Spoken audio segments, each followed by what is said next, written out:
Shalom, continuem la sèrie sobre Shir HaShirim i avui parlaré del capítol 2, versicle 2, que diu en hebreu que Shoshana ben Ahohim ken rayati ben Abanot, que vol dir més o menys com rosa entre espines, així és la meva estimada entre les donzelles.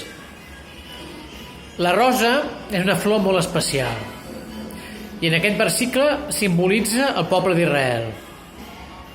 Les espines, per altra banda, són les nacions, són els pobles que estan al voltant de la rosa i que, si no vigilem, ens punxen. De fet, per això, la funció de les espines és protegir la rosa.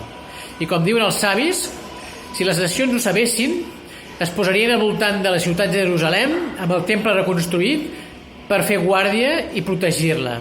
I protegir el temple i protegir la ciutat de Jerusalem. Aquesta imatge té molta força i l'han aprofitat moltes cultures per fer servir la rosa com a símbol nacional seu. De fet, una rosa ens pot fer entendre aquesta imatge, simbolitza el poble d'Israel. El roser amb les espines simbolitza tota la humanitat i, de fet, hi ha obstacles que intenten destruir l'harmonia d'aquest jardí que està simbolitzada per la rosa i pel roser en general. Hi ha bèsties que intenten menjar-se la rosa i hi ha plagues que intenten també minar la bellesa i la vitalitat d'aquesta rosa. Les bèsties són cultures forànies, cultures artificials que intenten usurpar la bellesa de la rosa i la vitalitat del roser.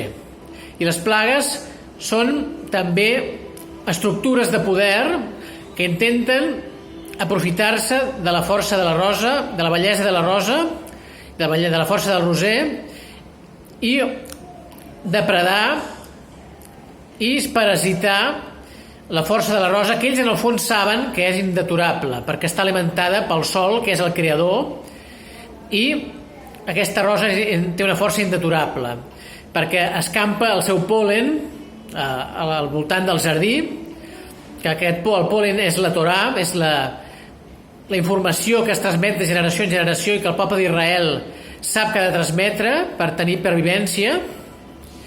També l'olor de la rosa també s'escampa per tot el jardí. L'olor de la rosa són l'oració del poble d'Israel i també és el que es feia abans quan hi havia el temple, que eren les ofrenes al temple. O sigui que, en definitiva, els adversaris del poble d'Israel intenten destruir la rosa, però no ho aconseguiran, perquè aquesta té la protecció de l'Etern. L'únic que cal que fem al poble d'Israel és que fem conèixer a les espines quina és la seva funció. Les espines són les nacions del món i les nacions del món han de saber que la seva funció és protegir la rosa, protegir el poble d'Israel, fer guàrdia, en definitiva, al voltant de la rosa, perquè aquesta tingui vitalitat i el roser, que és la humanitat, tingui força i pugui manifestar-se per tota la humanitat, per tota l'eternitat. La rosa és, com hem dit, el poble d'Israel, que té 13 pètals. Els 13 pètals simbolitzen l'amor, perquè aquest amor l'ha de sentir tot el roser, no només la rosa, sinó tot el roser amb les espines.